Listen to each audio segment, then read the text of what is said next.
अस्सलाम वालेकुम। Faisalabad programme news net के साथ मैं हूं आपका मेज़बान मोहम्मद बिलाल लोगर। ज़रा नम हो तो ये मट्टी बड़ी ज़रखेज़ है साकी। हम ये अमूमन जुमला बोलते हैं जब किसी पाकिस्तानी ने पाकिस्तान के नाम को रोशन करने के लिए किरदार अदा किया हो। आज मेरे अकब में देखी जाने वाली मशीन और गूंजती आवाज़ आपको ये तो महसूस करवा रही होगी कि मैं इंडस्ट्री के अंदर मौजूद हूँ, लेकिन एक ऐसा प्रोजेक्ट जो पाकिस्तान की नीड ऑफ द टाइम है, जो पाकिस्तान का वो नवाला है जो पाकिस्तान को बहुत कबल जो है वो मिल जाना चाहिए था, लेकिन अब इसके ऊपर काम हो रहा है और काम शुरू हो चुका है। हो तो बहुत देर का चल चुका है। जब हम इस वक्त नेशनल टेक्सटाइल यूनिवर्सिटी में मौजूद, सबसे पहले ये बता दूं, और हमने एक प्रोग्राम किया था बनाना फाइबर के ऊपर, यानी केले के छिलके के साथ जो उसका वेस्ट मटेरियल था उससे फाइबर एक्सट्रैक्ट करके कॉटन के साथ मिक्स करके उसका फाइबर जो उसका कपड़ा था वो बनाया गया। यॉन से फिर कपड़ा और फिर उसकी एक प्रोडक्ट जो ग्लव्स मैंने पहन के भी दिखाए थे और मैंने आपको बताया था कि ये इस वक्त बड़ा सूटेबल है।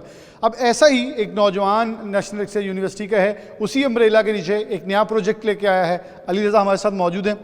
मैं सबसे पहले ये बताऊं, अली रज़ा वो वेस्ट मटेरियल जो किसी भी तर्ज के ऊपर, वो इंडस्ट्री का वेस्ट मटेरियल हो, वो ज़राअत का हो, ज़राअत का आपके गन्ने का हो, जब हम बेलने के अंदर गन्ना देते हैं उसके बाद जो उसका बाकियात निकलती है उसे अमूमन जो भट्टी है उसके अंदर जलाया जाता है ईंधन के तौर पर। ऐसे ही जो चावल की बची हुई वो खौल जिसे कह लें या आप छिलका कह लें, उसको आग लगाई जाती है जिसे मूंजी कहते हैं। मूंजी के बचे हुए ज़र्रों को आग लगाई जाती है तो स्मोक पैदा होती है, जिसे पंजाब के अंदर ख़ास तौर पर हमारे लिए जब मौसम सरमा से पहले वो बाइस नफ़रत बन जाती है, बीमारियों का मौजब बनती है, उसका तदारक किया है, उसको एक दूसरा रुख दिया है। तो सबसे पहले इस वक्त गन्ने का जो है बकास का वेस्ट जो है हमारे पास मौजूद है और इसको जो है वो ये मशीन है जिसके ज़रिए श्रेडर किया जाएगा और फिर इसको आगे लिया जाए। लेकिन ये प्रोसेस अली का है तो अली बताएगा। अली साहब बहुत शुक्रिया वक्त देने के लिए। क्या प्रोजेक्ट है, कैसे शुरू हुआ और कैसे जहन में आया? जी, बेसिकली मैं जब पीएचडी कर रहा था तो मेरे जो एडवाइज़र्स हैं उनका ख्वाब था कि पीएचडी को इन रियलिटी फ़िज़िकली हम लोग इम्प्लीमेंट भी करें और लोकल कम्युनिटी को कोई फ़ायदा पहुंचाया जा सके। और वैसे हम लोगों ने काफ़ी सारा स्टडी किया और देखा कि हम लोग पाकिस्तान में क्या पूरी दुनिया में बहुत सारे ऐसे मटीरियल्स हैं जो हम ज़ाया कर देते हैं। आप सबको पता होगा नेचर बाय इट्सेल्फ, नेचर जो है सर्कुलर होता है। किसी भी जानदार की बाकियात जो है कोई दूसरा जानवर कंज्यूम कर देता है और ये सर्कल चलता रहता है। ये हम इंसान ही हैं जो चीज़ों को वेस्ट करते हैं, वो भी सिर्फ इस वजह से कि हमें उनको इस्तेमाल नहीं करना आता, इस वजह से हम ज़ाया कर देते हैं या हम आग लगा देते हैं। अब कुदरत ने बड़ी मेहनत की होती है हर उस चीज़ पे जो इंसान के लिए प्रोड्यूस होती है, नेचर के लिए प्रोड्यूस होती है। और इवन अगर हम उसको वेस्ट भी कहते हैं, लेकिन कुदरत ने तो उतनी मेहनत की हुई है उस पर, वो उतनी ही वैल्यूएबल एक असासा है जो, बल्कि ये कहना गलत ना होगा, कुदरत की हर बनाई हुई चीज़ वैल्यूएबल है। हम लोग वेस्ट कह देते हैं, उसको आग लगा देते हैं, हम लोग डंप कर देते हैं, ज़मीन में दबा देते हैं। ऐसी बहुत सारी बेशुमार चीज़ें। फॉर एग्जांपल मैं यहाँ से स्टार्ट करूँगा। ये शुगर केन बगास जो है पाकिस्तान में सिर्फ, ये पूरी दुनिया में ना जहाँ जहाँ भी शुगर बनती है इसको आग लगा दी जाती है एनर्जी रिकवरी के लिए, और समझते हैं जी हम लोगों ने इसको अगर आग लगा दी है और एनर्जी रिकवर कर ली है तो ये बहुत वैल्यूएबल एक चीज़ है। दुनिया जहाँ सस्टेनेबल का नारा लगा रही है, जहाँ अल्टरनेट फाइबर्स का नारा लगा रही है, you are the very first जिसने ये इनिशिएटिव डेड वेस्ट पे कोई भी काम नहीं कर रहा। बहुत कम दुनिया में ऐसे इनिशिएटिव्स हैं जो डेड वेस्ट पे काम करें, ऐसे वेस्ट पे जो बिल्कुल डेड हो, जिसका कोई कुछ भी ना बनाया जा सकता, और ये सदियों से ऐसे ही चल रहा है। फॉर एग्जांपल अब ये शुगर केन बगास है, मैं बता रहा था पूरी दुनिया में इसको आग जला दी जाती है, इवन पाकिस्तान में भी। पाकिस्तान में 15 million ton sugar cane bagasse produce होती है। आप सोचें अगर इससे प्रोडक्ट्स बननी शुरू हो जाएं और हम इससे चीज़ें बना लें, टन्स ज़ाया होती है, आग लगा देते हैं, इसका और कुछ भी नहीं करते। आपको जो स्मोक नज़र आती है वो यही स्मोक तो है, इन्हीं चीज़ों से तो बनती है स्मोक। ये शुगर केन बगास हो गई, राइस हो गया, क्रॉप के रेजिड्यूज हो गए, टेक्सटाइल का डेड वेस्ट हो गया, बाहर के मुल्कों से भी बल्कि ला के बहुत सारे ऐसे वेस्ट हैं जो यहाँ पे जलाए जाते हैं या लैंडफिल कर दिए जाते हैं। ठीक है, हम लोगों ने इस चीज़ को असल में टैकल करना है। हम लोगों ने टैकल करना है कोई भी चीज़ है ऐसी जिसपे कुदरत ने मेहनत की है। पहले तो बनाना जो था उसके अंदर से फाइबर निकाला गया था, लेकिन इसको आप फाइबर की शक्ल कैसे देते हैं ये ज़रा दिखाएं। इसको बेसिकली यहाँ पे इसका प्रोसेस स्टार्ट होता है। हम लोग पहले इसको ड्राई कर लेते हैं। ठीक है, इसको अच्छी तरह ड्राई करने के बाद हम लोग इसको श्रेड कर लेते हैं। आप अगर यहाँ से आए दिखाएं तो यहाँ पे एक श्रेडिंग ये मशीन है। हाँ, आप वो नज़र आ रहा है थोड़ा पीछे ताकि हाँ जी चला के वो प्रोसीजर दिखा सके। ये यहाँ पे हम लोग इसको हम लोग डाल देते हैं। ठीक है, अच्छा ये वैसे एक तरह की जो थ्रेशर मशीन नहीं होती उस तर्ज की, हाँ थ्रेडिंग मशीन इसको कहा जाता है। ये बेसिकली इसको जी इसको चूरा बना देती है और छोटे छोटे पार्टिकल्स में कन्वर्ट कर देती है। ठीक हो अगर आप ये बगास जो है वो उसके अंदर डाल दी गई है और इरफान आपको दिखा रहे हैं कैसे उसको ना ये टुकड़ों में बांट के जो है वो नीचे फेंक रही है और यहाँ से फिर इसका जो अगला प्रोसेस है। अच्छा, आप अगर यहाँ पे देखें, ये मैंने पहले भी करके थोड़ा सा रखा हुआ था, ये बगास का, ये देखें यहाँ पे इसने क्रश करके छोटे छोटे पार्टिकल्स में कन्वर्ट कर दिया है। मल्टीपल टाइम करके और मशीन्स की एडजस्टमेंट करके इसको बिल्कुल हम लोग छोटे पार्टिकल्स में कन्वर्ट कर देते हैं, इवन फाइब्रस फॉर्म में भी ले आते हैं। इसके बाद आगे हम लोग इससे अच्छा से फाइबर फॉर्म में कैसे लेके आते हैं? जी, इसको जब हम लोग मजीद क्रश करते हैं तो आप देखें यहाँ से इसका लिग्निन पार्ट होता है और दूसरा फाइब्रस, ये स्मॉल पार्टिकल्स में भी कन्वर्ट हो जाता है और फाइबर्स में भी कन्वर्ट हो जाता है। आप कॉटन के साथ मिक्स करें? हाँ, नहीं, इसको आगे फिर हम लोग कॉम्पोजिट्स में कन्वर्ट करते हैं, कॉम्पोजिट में कन्वर्ट करते हैं। आगे इसी तरह राइसेस को हम करते हैं, उसका डिफरेंट प्रोसेस है, इसका ये डिफरेंट प्रोसेस है। टेक्सटाइल वेस्ट का डिफरेंट प्रोसेस है। ये डिफरेंट किस्म के डेड वेस्ट हैं जिनको हम लोग प्री प्रोसेस करते हैं, उसके बाद हम लोग उसको कॉम्पोजिट्स में कन्वर्ट करते हैं। में जब कन्वर्ट करते हैं तो उसके अंदर क्या बनाया जाता है और क्या बनाते हैं वो आपको आगे दिखाते हैं।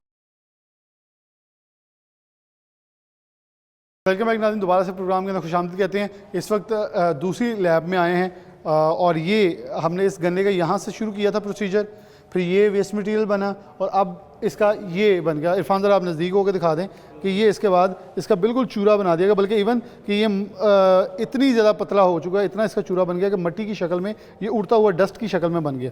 और ये चावल का है और ये कॉटन का, ये आ गई जूट, ये वूल और ये कॉटन, और इसके साथ ये कॉम्पोजिट मटेरियल्स हैं जिनको मिक्स करके ये शक्ल बनाई गई है। यहाँ ईंटें हैं, टाइल्स हैं और मुख्तलिफ अगर आप इनकी शक्लें देखें, यानी कि ये लाइट वेट है और मेरे ख्याल में नॉन ब्रेकेबल है। इसको आप दीवारों को पे लगाएं तो बड़ी खूबसूरत भी लगेंगी और पायदार ज़्यादा है। मैं बाकी अली से पूछूंगा, बल्कि assistant professor doctor Mohammad Imran Khan भी हमारे साथ मौजूद हैं, इनसे भी बात करेंगे कुछ इस हवाले से। डॉक्टर साहब बहुत शुक्रिया वक्त देने के लिए। मैं अली से बढ़ने की तरफ आपकी तरफ चलूँगा। ये बड़ा यूनिक आइडिया है, बल्कि देखें बड़ी ही आर्टिस्टिक सी चीज़ें जो बनाई हैं आप लोगों ने, और सारी कॉम्पोजिट मटेरियल यानी कि टोटल डेड वेस्ट जो किसी काम का नहीं है। टोकरी भरें, ट्राली भरें, फेंक दें कूड़े के अंदर, कूड़े को आग लगा दें, माहौलियाती आलूदगी का बायस बने, वो आपने वैल्यूएबल बना दी है।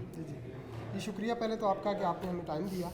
इन प्रोडक्ट्स को हम बहुत सारी जगहों पे यूज़ कर सकते हैं, जैसे कि वॉल पैनल्स हैं, उनके अंदर सीपेज, हमारे यहाँ प्रॉब्लम बहुत ज़्यादा है आपको पता है, तो ये सीपेज को भी रोकेंगे और फिर प्रोटेक्शन भी देंगे। फिर इसको साउंड प्रूफिंग के लिए भी यूज़ किया जा सकता है। इस पर डिफरेंट किस्म के फाइबर्स को यूज़ करते हुए हम साउंड प्रूफिंग के लिए यूज़ कर सकते हैं। इन ब्रिक्स को हम पार्टीशन के लिए यूज़ कर सकते हैं, तो डिफरेंट पार्टीशन बनानी हो। मुख्तलिफ ब्रांड्स जो होते हैं वो अपनी ब्रांडिंग करने के लिए अपनी ही डेड वेस्ट को यूज़ करते हुए या अपनी पोस्ट कंज्यूमर वेस्ट को यूज़ करते हुए वो वॉल पैनल्स बना देते हैं अपनी शॉप्स के अंदर, ताकि लोग उनकी तरफ आएँ सस्टेनेबिलिटी का अपना वो शो करने के लिए कि हम सस्टेनेबल। अच्छा डॉक्टर साहब, कितना ज़रूरी है आलमी मार्केट के अंदर जो सस्टेनेबल है, जो रिसाइकल्ड है, वो महंगी है, लेकिन पाकिस्तान अभी इसे एक्सेप्ट करने से कासर है, जबकि आलमी दुनिया की R&D इतनी तेज़ नहीं है जितनी पाकिस्तान के NTU के स्टूडेंट्स की तेज़ है। लेकिन हमारी आवाम अडॉप्ट नहीं कर रही, उनकी आवाम अडॉप्ट करी है, वहाँ रिसर्चर इतने अभी वैल्यूएबल नहीं हुए। आगाही की ज़रूरत है इसमें मुख्तलिफ लोगों को, जो कंज्यूमर्स हैं उनको भी और इंडस्ट्रीज़ को भी, कि वो इसकी तरफ आएंगे तो बच पाएंगे, नहीं तो 2030 के बाद डेफिनेटली 25% हमने वेस्ट ऐड करनी है। वरना नहीं वो करेंगे ऑर्डर नहीं तो मिलेगा, हमारी प्रोडक्ट्स नहीं लेंगे। तो हमें डेफिनेटली इसकी तरफ जाना पड़ेगा, तमाम की तमाम वेस्ट को यूटिलाइज़ करना पड़ेगा ताकि हम सस्टेनेबल वे के अंदर प्रोडक्ट्स को बना सकें। मैं बल्कि कह रहा हूँ, मैं आलमी मार्केट के अंदर अभी मैंने वो शूज़ लेने थे, मैं जिस भी वेबसाइट खोलूँ उसके ऊपर लिखा है सस्टेनेबल सस्टेनेबल सस्टेनेबल, और सस्टेनेबिलिटी के कोई $25-30 या पाउंड महंगे हैं, दूसरे सस्ते हैं। इवन वो दूसरे तो डिस्प्ले करने से ख़त्म कर दिया उन्होंने। बिल्कुल सही फरमा रहे हैं, लेकिन हमारे यहाँ लिटिल बिट हम पीछे हैं। हमारा जो मुल्क है, कह लें मुख्तलिफ इंडस्ट्रीज जो हैं वो इसकी तरफ अभी आ नहीं रहे हैं, कोशिश कर रहे हैं, लेकिन वो चाह रहे हैं कि विद सोल्यूशन मिल जाए उन्हें, लेकिन उसके ऊपर स्पेंड ना करने पड़े R&D के ऊपर। लेकिन R&D के ऊपर स्पेंड करेंगे तो डेफिनेटली उनको सोल्यूशन मिलेगा। बिल्कुल, मैं डॉक्टर साहब की बात को थोड़ा सा आगे लेके चलूँगा। अभी गन्ने का सीज़न गुजर के गया है, जब गन्ने का सीज़न गुजरा है तो हमारा किसान रोता नजर आया। मैंने भी प्रोग्राम्स किए उनके साथ, किसान चीख रहा था, किसान चिल्ला रहा था, रेट सही नहीं मिल रहा, और वो ये कह रहा था जो छाल उतार रहा हूँ, जो ऊपर से फुजला उतार रहा हूँ, वो बिक नहीं रहा। मेरे ख्याल में किसान का जब ये पार्टिकल्स, ये मटेरियल जो है वो सूदेबल होंगे, जो सस्टेनेबल जो यूज़ हो सकेंगे, तो किसान के जो अदर चार्जेस हैं वो भी बच जाएंगे। किसान को पता होगा मेरा ये जो बूरा है ये बिकना है, तो किसान उठा कर ट्राली लेके NTU के बाहर खड़ा होगा, या किसी मैं एक मिसाल दे रहा हूँ, मिल के बाहर आ जाएगा XYZ के, ये वो लेके आएगा कि ये ले लें जी, और यहाँ से भी उसे प्राइस मिलेगी। फिर बेशक गन्ना 150 का हो, जब उसे इधर से भी 150 मिलेगा, उसकी अक्रॉस जो एक कैलकुलेटेड प्राइस है वो 300 क्रॉस करेगी, तो वह कहेगा ठीक है ये फसल अब मेरे लिए सूदमंद है। ये है वो चीज़ जो न्यू आइडिया और न्यू जनरेशन की तरफ हमें जाना होगा। ये एक अली बहुत डिफरेंट आइडिया भी है जहाँ किसान का इस्तेसाल हो रहा है। ज़रूरी पूरी दुनिया के अंदर फूड सिक्योरिटी के ऊपर बात हो रही है, किसान हमारा फूड सिक्योरिटी से दूर हो रहा है। वो कह रहा है मैंने खेत ही नहीं फसल ही नहीं बीजनी। मेरे ख्याल किसान फसल भी बीजेगा, क्योंकि जब उसे नज़र आएगा कि प्रॉफिट मार्जिन जो है बढ़ रहा है। हाँ जी बिल्कुल, हम किसानों को भी कहते हैं कि बजाय इसके कि आप चीज़ों को आग लगाएं, अपनी फसल का या लैंड को क्लियर करने के लिए आग लगाई जाए अगली फसल के लिए, आप हमारे पास ये सारी चीज़ें लेकर आएँ, हम आप लोगों को मिलकर इसकी कोई वैल्यूएबल चीज़ बनाते हैं। इसी तरह हम इंडस्ट्री को कहते हैं जिस चीज़ को आप आग लगा देते हैं, बजाय इसके कि आग लगाएं उसकी कोई चीज़ बनाते हैं, उसको किसी वैल्यूएबल चीज़ में बनाते हैं। और अली मेरे ख्याल में मैं एक और चीज़ यहाँ नाज़रीन के लिए ऐड कर दूँ, प्रवेश साहब मौजूद हैं। प्रवेश साहब आप भी किसान घराने से ताल्लुक़ रखते हैं। जो मशीन वहाँ लगी हुई थी उसे हम पंजाबी में थ्रेशर कहते हैं। उससे अगर ये बनता है इससे ये बने, ये सस्ती मशीन मिल जाएगी। अगर ये बना के यूनिवर्सिटी या इंडस्ट्री को दे दिया जाए, आप मज़ीद वैल्यू एडिशन करते हैं हमारा, यानी किसान भी बहुत सारा पैसा कमा सकता है। जो उसने ये सस्ता बेचना है वो इसे महंगा करके बेच सकता है। अभी देखें ना आजकल क्योंकि ऑफ हो रहा है सीज़न है इसका, शुगर कैन का कमात जो है इसका, तो इसका रेट ज़्यादा हुआ है। अगर आप यही किसान जो है इसको शुगर मिल है इसका वो निकाल लेते हैं और इसको एनर्जी के तौर पे जलाते हैं, तो वहाँ पे उसके पैसे अमाउंट मिलता ही नहीं है। अगर यही चीज़ वहाँ से शुगर मिल से फिर कलेक्ट की जाए, कलेक्ट करके आप इसको एनटीयू में दें, यहाँ पे हमारे अपना छोटा यूनिट लगा दें, यूनिट लगाएं और वहाँ पे आप ये कंपोजिट मटेरियल की जो चीज़ें हैं इसको आप बनाएं और बना के इसको पाकिस्तान में भी दें और इसको आप एक्सपोर्ट भी करें और वहाँ से आप डॉलर कमाएं।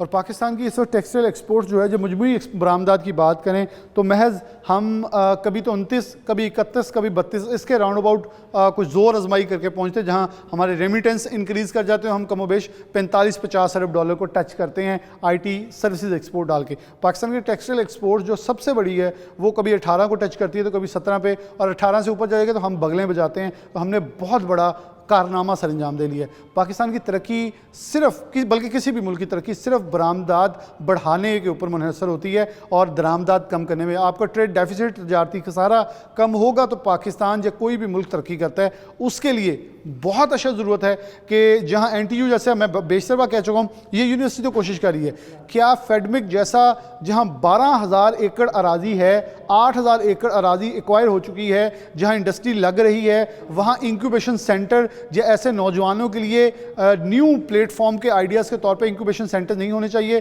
कि ये अपना आइडिया, ये बिल्कुल मैं कह रहा हूँ सिर्फ इंटरनेशनल बायर्स आएँ और ये देख के ऑर्डर नहीं देंगे तो डेफिनेटली देंगे। अगर एनटीयू अपनी यूनिवर्सिटी में बुला के नो टैक्स के अंदर इन लोगों को पोर्ट्रे करती है तो गवर्नमेंट ऑफ पाकिस्तान अगर इनकी सरबराही करे तो पाकिस्तान एक अच्छा रेवेन्यू कमा सकती है। बिलाशुबा गवर्नमेंट कर रही होगी, लेकिन बहुत सारे विंग्स जो हैं वो इस तरह कोशिश नहीं कर रहे। और अली आपसे दोबारा इसी पे बात करूँगा, ये कितना ज़रूरी है इस वक्त कि नौजवान जो हैं उनके अंदर पोटेंशियल मौजूद है, लेकिन फिर वही है कि हम ये तो कह लेंगे बड़ी आसानी से, मैं भी खबर दे लूँगा कि 1 महीने में 1 लाख पाकिस्तानी नौजवान जो है वो मुल्क छोड़ के चले गया, लेकिन इस मिट्टी पे रहना और इसी मिट्टी में एड़ियाँ रगड़ के चश्मा जो है वो फूटना वो ज़्यादा इंपॉर्टेंट है एज़ कम्पेयर टू हम दूसरे मुल्क जाएँ और 10-15 साल बाद मैं जब बरतानिया किसी से पूछूँ ख्वाहिश क्या है, वो कहता पाकिस्तान वापस जाना है। 15 साल बाद फिर रोना बैठ के, तो थोड़ी सी मेहनत इधर कर लें तो कुछ बन सकता है। बिल्कुल सही बात है, जिस तरह मैं पहले जिक्र कर चुका हूँ कि इनको आग लगा देते हैं हम लोग, ठीक है, इसको वेस्ट समझ के। एक तो हम अपना माहौल ख़राब करते हैं, दूसरा ये वैल्यूएबल चीज़ें इनको ज़ाया कर देते हैं।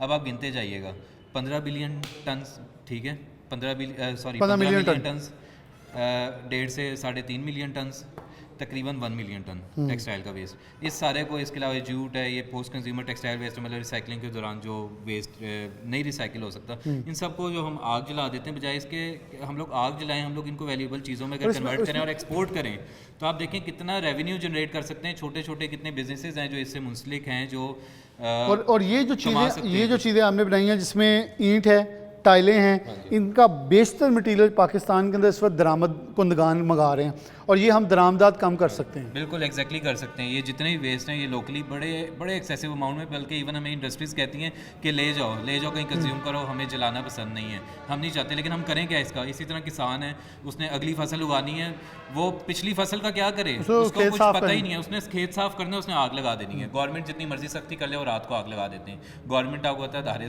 जो है वो रात के वक्त एक्टिव नहीं होते, वो और रात को आग लगा देते हैं। किसान ने किसी ना किसी तरीके से फसल खाली करनी है, इंडस्ट्री ने किसी ना किसी तरीके से वेस्ट से जान छुड़ानी है। वो कैसे छुड़ाएगा? उसका बेशक एनर्जी रिकवरी ना भी करे, वो ओपन लैंड्स में आग लगा देते हैं, ज़मीन में डुबा देते हैं। ये सारे वैल्यूबल चीज़ें जो ज़ाया हो रही हैं। अब ये देखें, हम लोग मिलियंस ऑफ टन्स जो है वो ज़ाया कर रहे हैं। अगर यही वैल्यूबल चीज़ें बने और हम एक्सपोर्ट करें, अब ये देखें, ये शुगर केन बगास से हम लोगों ने टाइल बनाई है, इसमें क्या कमी है? इससे क्यों नहीं फर्नीचर बन सकता? क्यों नहीं इससे इंटीरियर डेकोरेशन, टाइल्स, पैनल्स, ये नॉर्मल जो हम घरों में टाइलें लगाते हैं उसके तौर पे यूज़ हो सकती है, बिल्कुल की जा सकती हैं। और ये मेरे ख्याल में टाइल कंपनियों के लिए भी प्रोग्राम है कि वो इसकी तरफ आएँ।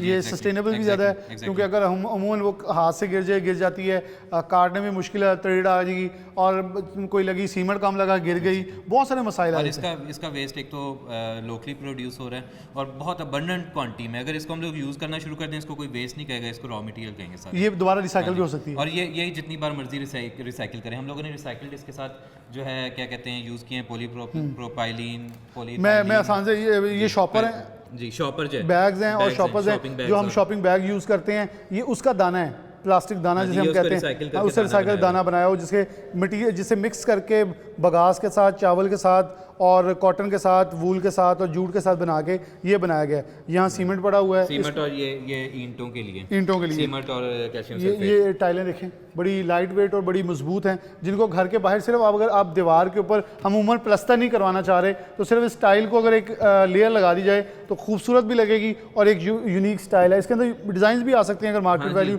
और कमर्शियली से बनाया, किस्म के हम ग्रेन्स ले सकते हैं, डिफरेंट डिज़ाइन ले सकते हैं, डिफरेंट किस्म के फिनिशेस ले सकते हैं। अब ये डिफरेंट मटीरियल्स के साथ बनाई हैं, फॉर एग्जांपल ये सीमेंट के साथ है, कैल्शियम सल्फेट के साथ हैं, लाइमस्टोन के साथ हैं। इसी तरह टाइल्स में हमारे पास डिफरेंट मटीरियल्स। अली रज़ा ने हमारे लिए एक और बड़ी आसानी कर दी है, जो मैं बता दूं कि प्रोग्राम में काफ़ी यहाँ वक्त हो गया, मैं एक चीज़ ऐड कर दूं कि आपने घरों में टाइलें लगवाई हैं, जब आपने बदल ली हैं आप इन्हें दोबारा बेच सकते हैं ये सबसे बड़ी बात है कि हाँ आप बेचें, वो दोबारा रिसाइकिल करें, वो दोबारा आपको वहाँ से कुछ और मिलेगा। यानी कि ये वो एक पॉलिसी होती है ना, अगर आप कहीं से कुछ बाइंग करके आए हैं तो रिटर्न पॉलिसी होती है। ये रिटर्न पॉलिसी में होगा कि मैंने 3 साल बाद या 5 साल बाद घर की टाइलें बदलनी हैं तो आप वापस रखेंगे, वो दोबारा रिसाइकिल करेंगे, दोबारा चीज़ बन जाएगी। और अखराजात बड़े मामूली हैं, ताकि ये एक टेबल पर लगा सेटअप जो है पाकिस्तान के रोशन मुस्तकबिल की नवीद सुना रहा है। ज़रूरत इस अमर की है कि उसके ऊपर गौर व फिक्र किया जाए। जो NTU ने देखा वो इस अली रज़ा के अंदर और इन प्रोफेसर्स ने देखा, वो गवर्नमेंट ऑफ पाकिस्तान इसको देखा। और प्रोग्राम का मकसद भी ये था कि इस आइडिया को फिज़िकली ज़्यादा आगे लेकर चला जाए, जो कि अली रज़ा ऑलरेडी इसे एक बिज़नेस आइडिया के तौर पर लॉन्च कर चुके हैं। यहाँ ब्रेक लेंगे, दोबारा हाजिर। वेलकम बैक नाज़रीन, दोबारा से प्रोग्राम के अंदर खुशामदीद कहते हैं।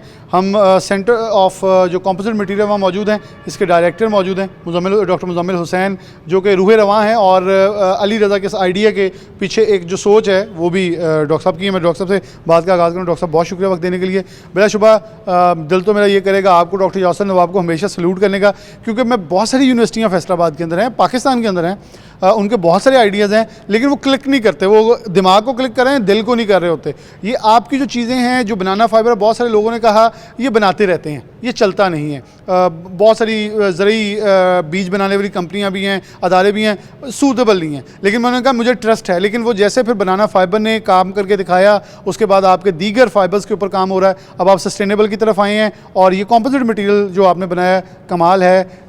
क्या समझते हैं ये पाकिस्तान का कितना बड़ा रेवेन्यू जनरेशन है और कितनी जल्दी हमें इसकी तरफ आना होगा एज़ कम्पेयर टू कि किसी और मुल्क में जल्दी सोच आ जाए और वो हमें कॉपी करके आ जाए? एक तो thank you very much Bilal साहब आपका सिटी 41 का। सबसे पहले तो मैं इस अपॉर्चुनिटी को, जिसको आप हम लोगों को बताना चाह रहे हैं कि कितनी बड़ी अपॉर्चुनिटी है। इस वक्त जो circular economy, it's a new world order. इस वक्त जितनी भी हमारे रेवेन्यूज़ हैं, बिज़नेस मॉडल्स हैं, वो इस तरफ शिफ्ट हो रहे हैं। सो ये जो आप देख रहे हैं इस वक्त के अली जो है उसने एक multiple type of way streams जो हैं उनको हैंडल किया है। तो ये इस वजह से कि हमने इसको ऑटोनमी दी एज ए स्टूडेंट। जब हमने इसे कहा कि आप डिग्री उस वक्त करेंगे जब आप स्टार्टअप खड़ा करेंगे, तो विद दिस हमने उसको एक ऑटोनमी भी दी कि इट्स योर डोमेन नाउ। अब आपने डिसाइड करना है कि क्या क्या किस तरह करना है। सो यू हैव सीन कि किस तरह उसने चीज़ों को इकट्ठा किया।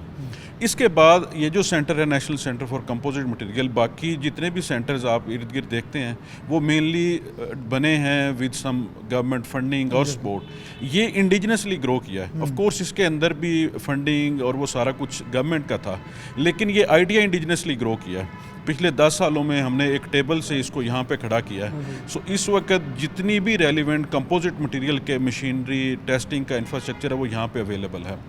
अगली जो चीज़ है कि क्यों NTU से और इस सेंटर से ये जो आइडियाज़ हैं वो कन्वर्ट हो रहे हैं इनटू बिजनेसेस या जो है वो हमारे वायबल आइडियाज़ के अंदर, तो उसकी एक बड़ी वजह यह है कि हमने एक इकोसिस्टम क्रिएट किया है। अब आप ये देखें कि ये कराची की इंडस्ट्री है, आई टेक्सटाइल्स, थल जूट जो है वो मुजफ्फरगढ़ के अंदर है, आर्टिस्टिक मिलियनर है वो कराची के अंदर है, ये सत्याना इंडस्ट्रियल एसोसिएशन है ये यहाँ पे है।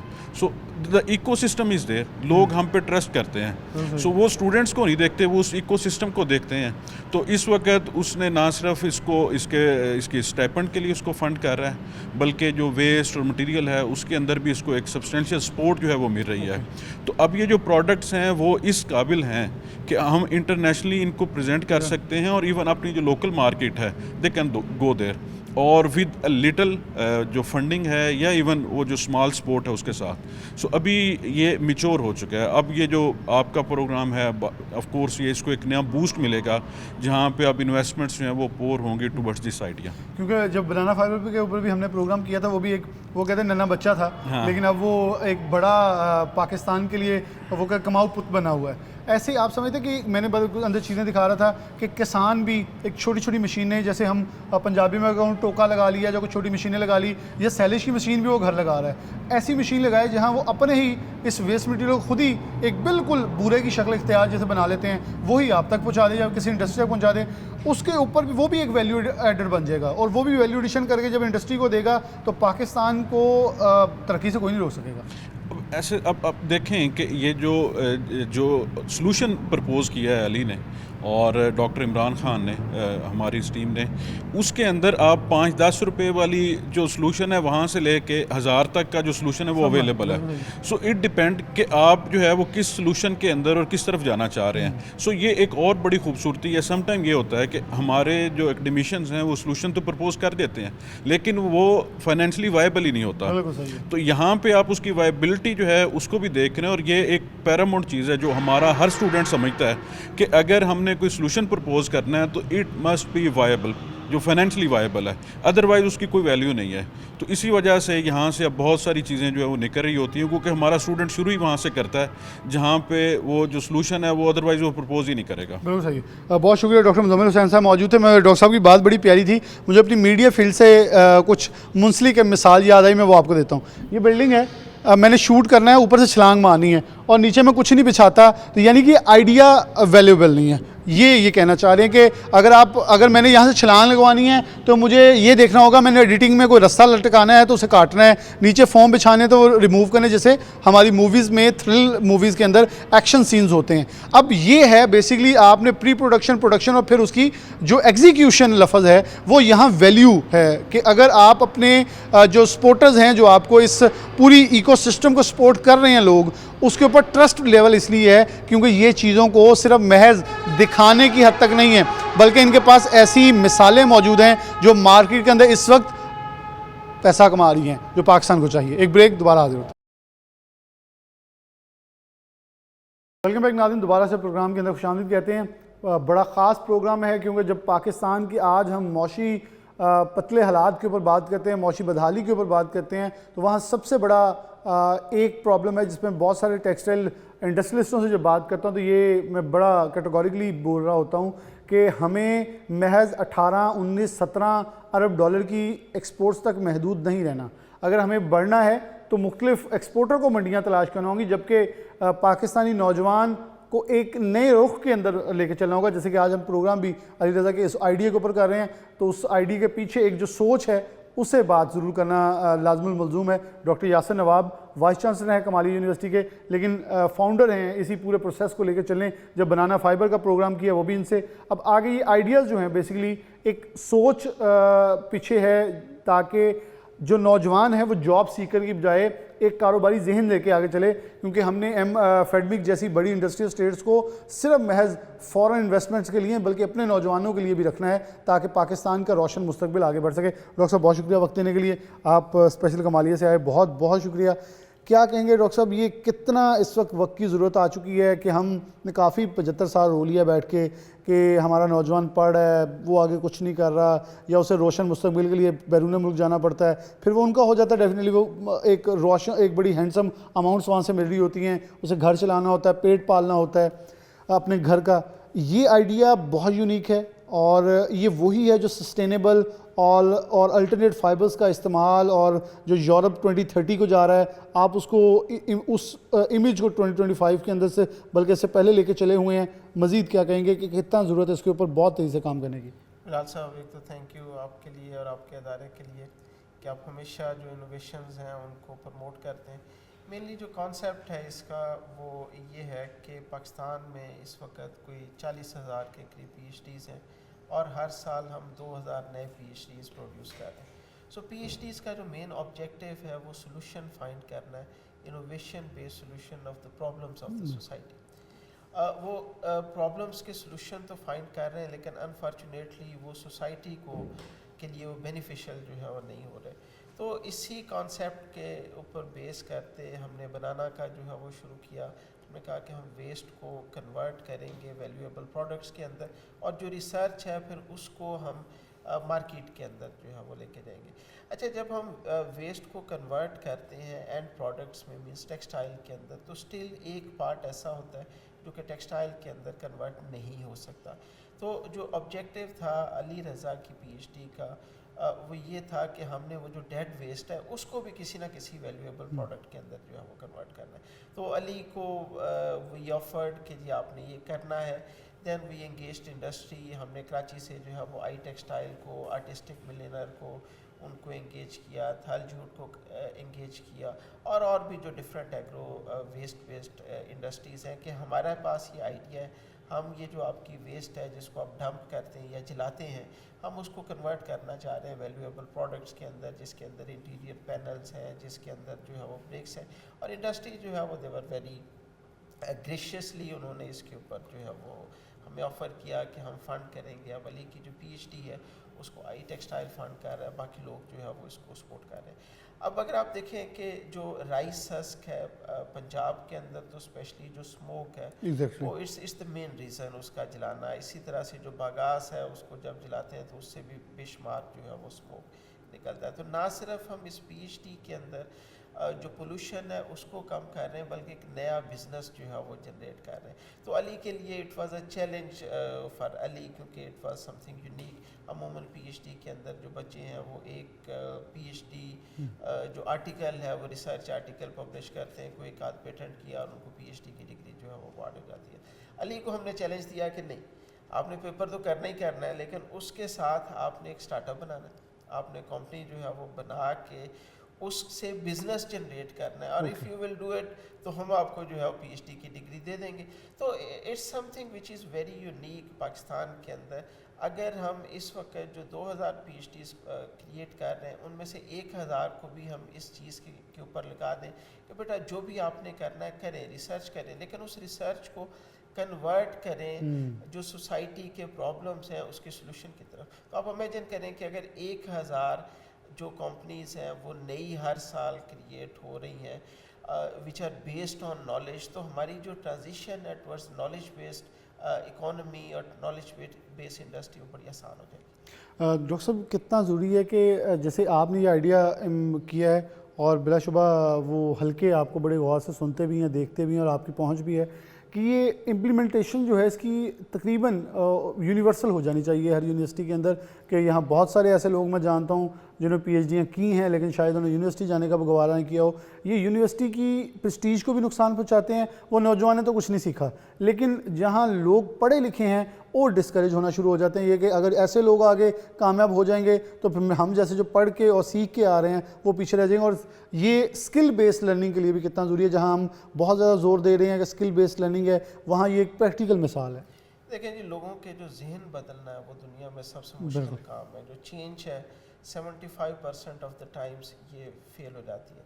तो we are trying to bring that change, उसी तरह की चेंज जो अल्लाह के नबी करीम सल्लल्लाहु अलैहि वसल्लम जो है वो मक्का के अंदर लेके आए, लोगों के जहन चेंज किए, हम उसमें कोशिश कर रहे हैं। और जब when the example is there, पाकिस्तानियों की एक बड़ी अच्छी चीज़ है कि अगर एक काम को कर दे तो फिर सारे उसके लग पीछे जाते जो है वो लग जाते हैं। तो जो हम कर रहे हैं, जैसे जैसे ये चीज़ें मटेरियलाइज होंगी, जब नज़र आएगा कि एक PhD स्टूडेंट जो है वो उसने अपना बिजनेस क्रिएट कर लिया और उससे वो पैसे कमा रहा है। मैं माधुरी साहब कथा कलामी की माफ़ी चाहता हूँ, मैं इसमें एक चीज़ ऐड करना चाहता हूँ। जैसे आपकी ही अपनी मिसाल बनाना फाइबर है, जहाँ एक लगी थी, आज ठट्ठा में कम से कम 16 नहीं 17-18 मिलें जो हैं चल रही हैं। And we are very happy, क्योंकि जो हम करना चाह रहे थे वो एक्सपैंड हो रहा है। तो मैं ये कह रहा था कि अगर अली और इस तरह की जो PhDs हैं, जब वो कामयाब होंगी, जब वो अपने बिजनेसेस जो है वो क्रिएट करेंगे, तो आई एम वेरी होपफुल कि बाकी जो पाकिस्तानी हैं, बाकी जो पाकिस्तानी यूनिवर्सिटीज़ के अंदर रिसर्चर्स हैं, वो भी इस मॉडल को फॉलो करेंगे। बहुत शुक्रिया डॉक्टर यासिर नवाब हमारे साथ मौजूद थे, और डॉक्टर साहब से गुफ्तगू इसी के ऊपर हो रही थी कि यूनिक आइडियाज़ और ख़ास तौर पर कुछ फ्रूटफुल, ये नहीं कि पढ़े और फिर हमारे PhD जैसे डॉक्टर साहब ने कहा कि वो एहतजाज करते रहें या किसी नौकरी के पीछे भागते हुए कई सालों गुजार दें, और इसी चीज़ के मुतलाशी रहें कि उनको बेहतर मुस्तकबिल का कोई सुहाना ख्वाब मिल जाए। लेकिन अगर दूसरी तरफ ये देखा जाए, ये कितना खूबसूरत मॉडल है कि बच्चे को ना सिर्फ पॉलिश किया जा रहा है, बल्कि उसकी एक वो कैटेगरी जो शायद उसको कहीं अंदर छुपी हुई नज़र नहीं आ रही थी, उसे निकाल के बाहर लाया गया, उससे प्रेजेंट भी किया गया और फिर स्पॉन्सर भी करवाया गया, ताकि ये स्टूडेंट ना सिर्फ यूनिवर्सिटी के लिए बाइस फ़ख्र बने, बल्कि माशरे के लिए एक ऐसा सपूत बने जो पाकिस्तान के मौशी मुश्किल हालात के अंदर एक सूदमंद साबित हो। मेरे ख्याल में सबसे पहले मैं उन तमाम इन्वेस्टर्स का शुक्रिया ज़रूर अदा करना चाहूँगा अपने प्रोग्राम के अंदर, जिन्होंने इसके अंदर साथ दिया, इस चीज़ को समझा, इस सोच को समझा कि हम तो कमा रहे हैं, लेकिन एक दूसरा चैप्टर है जो हम अल्लाह ने मेरे रिस्क के अंदर दूसरे का हिस्सा रखा है, अगर उसके ऊपर मैं इन्वेस्टमेंट करूँगा वो एक नया चैप्टर शुरू होगा, वो नौजवान बिल्ड होगा, पाकिस्तान के अंदर इंडस्ट्रियलाइजेशन आएगी। और यही पाकिस्तान की तरक्की का एक राज है कि दुनिया में जिस भी मुल्क ने तरक्की की है वो इंडस्ट्रियलाइजेशन से है। रोज़गार प्रोवाइड करना, ना कि किसी को चेक दे देने 10,000 5,000 की, बल्कि उन्हें रोज़गार देना ताकि वो बरसरे रोज़गार होकर मुल्क की मौशरत के अंदर हिस्सा डालें। इसी के साथ प्रोग्राम न्यूज़ नेट से इजाज़त दीजिए। अल्लाह।